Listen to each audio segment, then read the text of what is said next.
Hello കൂട്ടുകാരെ, നമുക്കിന്ന് easy ആയിട്ടും ടേസ്റ്റി ആയിട്ടും നമുക്ക് പെട്ടെന്നൊരു റൈസ് ഉണ്ടാക്കിയാലോ. മെയിൻ ഇൻഗ്രീഡിയൻ്റ് എന്ന് പറയുന്നത് നമ്മുടെ മുട്ട തന്നെയാണ്. അതുപോലെ 2 കപ്പ് ബാസുമതി റൈസ് എടുത്തിട്ടുണ്ട്. നമ്മുടെ നോർമൽ ചോറായാലും കുഴപ്പമില്ല, നമ്മൾ വീട്ടിൽ ഏത് അരിയാണോ വയ്ക്കുന്നത് ആ അരി എടുത്താലും കുഴപ്പമില്ല. അങ്ങനെ ഞാനിവിടെ 3 മുട്ട എടുത്തിട്ടുണ്ട്. എളുപ്പം നമുക്ക് ചെയ്ത് തീർക്കാൻ പറ്റുന്ന ഒരു റൈസിൻ്റെ റെസിപ്പിയാണ്. എല്ലാവരും ട്രൈ ചെയ്ത് നോക്കണം കേട്ടോ. അപ്പം ഞാനിവിടെ വറ്റൽ മുളക് എടുത്തിട്ടുണ്ട്. അപ്പോൾ ജസ്റ്റ് കുറച്ച് എണ്ണ ഒഴിച്ച് അതൊന്ന് മൂപ്പിച്ചെടുക്കുകയാണ്. ഇതിൽ കാശ്മീരി മുളകും ഉണ്ട്, നോർമൽ മുളകും ഉണ്ട്. അത് മൂപ്പിച്ചെടുത്ത് തണുത്തതിന് ശേഷം നമ്മളൊരു മിക്സിയുടെ ജാറിലോട്ട് മാറ്റണം, ചെറിയ ജാറിലോട്ട് മാറ്റണം. ഇവിടെ റൈസ് നല്ല വെട്ടി തിളയ്ക്കുന്നുണ്ട്. അപ്പം ഞാൻ പറഞ്ഞല്ലോ, ഏത് റൈസായാലും കുഴപ്പമില്ല, വേവിച്ച ചോറ് കയ്യിലുണ്ടെങ്കിൽ അതെടുത്തിരുന്നാലും മതി. അത് കഴിഞ്ഞിട്ട് നമ്മൾ ഈ വറ്റൽ മുളകിനകത്തോട്ട് ഒരു വെളുത്തുള്ളി, അതിപ്പോൾ ഒരു 4 അല്ലിയാണ് എടുത്തിരിക്കുന്നത്. അതുപോലെ കറിവേപ്പില, പിന്നെ ഇനി നമുക്ക് എത്ര ക്വാണ്ടിറ്റിയാണോ റൈസ് ഉള്ളത് അതനുസരിച്ച് വേണം നമ്മളിതിൻ്റെയൊക്കെ ക്വാണ്ടിറ്റി തീരുമാനിക്കാൻ. ഇപ്പോൾ 2 കപ്പ് റൈസിനുള്ളതാണ് ഞാൻ ചെയ്യുന്നത്. അത് കഴിഞ്ഞിട്ട് ഇതുപോലെ കുറച്ച് തേങ്ങ, പിന്നെ വേണ്ടത് പുളിയാണ്. സാധാരണ നമ്മൾ പുളി ഇത്രയും കൂടി നല്ല മഷി പോലെ അരച്ചെടുക്കണം. നന്നായിട്ട് അരച്ചെടുത്തതിന് ശേഷം ഈ കൂട്ട് നമുക്ക് എത്ര കൂട്ടാണോ ആവശ്യം, ഇത് തന്നെ നമുക്ക് റൈസിൻ്റെ കൂടെയും കഴിക്കാം. ഇതിനകത്ത് ഇടാതെ തന്നെ ആ ഒരു അത് നമുക്ക് റൈസിൻ്റെ കൂടെയും കഴിക്കാം. അപ്പം ഇപ്പം 3 മുട്ടയ്ക്ക് ആവശ്യമുള്ള 1 ടേബിൾ സ്പൂൺ അരപ്പാണ് എടുത്തിരിക്കുന്നത്.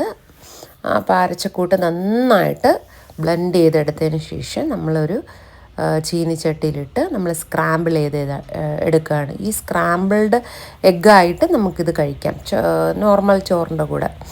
ഇതിപ്പം അതുമായിട്ട് മിക്സ് ചെയ്ത് കഴിക്കുന്നു.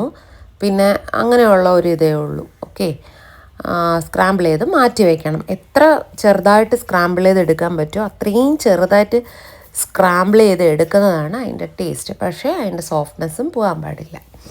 അത് കഴിഞ്ഞതിന് ശേഷം നമ്മളൊരു ചീനിച്ചട്ടി വെച്ച് ബട്ടറോ ഗീയോ അല്ലെങ്കിൽ ഏത് ഓയിൽ വേണോ നമുക്കിതിൽ ആഡ് ചെയ്യാം. ബട്ടറും ഗീയൊക്കെയാണ് കുറച്ചുകൂടെ ടേസ്റ്റ് കൊടുക്കുന്നത്. അപ്പോൾ ഇതിനകത്ത് ഞാൻ ആഡ് ചെയ്തിരിക്കുന്നത് ജീരകം ഇട്ടാണ് പൊട്ടിച്ചത്. അത് കഴിഞ്ഞിട്ട് 2-3 ഗാർലിക്ക് കുഞ്ഞായിട്ട് അരിഞ്ഞ് ഇതിൽ ഇട്ടു. പിന്നെ കുറച്ച് വറ്റൽ മുളക് ഇട്ടിട്ടുണ്ട്, പിന്നെ ബീൻസ് അരിഞ്ഞിട്ടിട്ടുണ്ട്. ഇതെല്ലാം ഒന്ന് സോട്ട് ചെയ്തതിന് ശേഷം ആ 2 കപ്പ് റൈസ് ചേർത്തു. പിന്നെ ഞാൻ ഇതിനകത്ത് എന്തൊക്കെ വെജിറ്റബിൾസ് ഉണ്ടോ അതെല്ലാം നിങ്ങൾക്ക് ചേർക്കാം. മെയിനായിട്ട് ഗാർലിക്കും മുട്ടയും ആണ് ഇതിനകത്തുള്ള മെയിൻ ഇൻഗ്രീഡിയൻസ്. ഇതൊക്കെ കുഞ്ഞു പിള്ളേർക്ക് പെട്ടെന്ന് നമുക്ക് ലഞ്ച് ബോക്സിനൊക്കെ ചെയ്ത് കൊടുക്കാൻ പറ്റിയ ഒരു ടൈപ്പ് റൈസാണ്.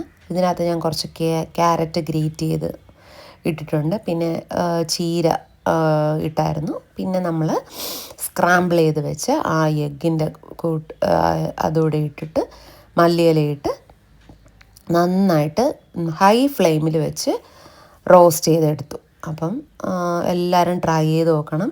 ടേസ്റ്റി ആയിട്ടുള്ള ഒരു റൈസിൻ്റെ റെസിപ്പിയാണ്. പിന്നെന്താണ്, ഇതിൻ്റെ കൂടെ നമുക്ക് നോർമൽ പപ്പടം, എന്താണോ ഗ്രേവി ഉള്ളത്, പനീറിൻ്റെ ഗ്രേവിയോ എന്ത് ഗ്രേവിയാണോ നമുക്കുള്ളത് അത് വെച്ച് നമുക്ക് കഴിക്കാം. ഇനി ഒന്നും വേണ്ട, ഇത് മാത്രം കഴിക്കണമെങ്കിൽ അങ്ങനെ കഴിക്കാം. അല്ലെങ്കിൽ നമ്മൾ നേരത്തെ ആ മിക്സ് ചെയ്ത കൂട്ടുണ്ടല്ലോ, ആ ചമ്മന്തി പോലത്തെ അത് വെച്ചിട്ട്. അപ്പോൾ എല്ലാവരും ട്രൈ ചെയ്ത് നോക്കണം. Thank you for watching. Bye bye. വേറെ വെറൈറ്റി ഡിഷുമായിട്ട് നമുക്ക് കാണാം.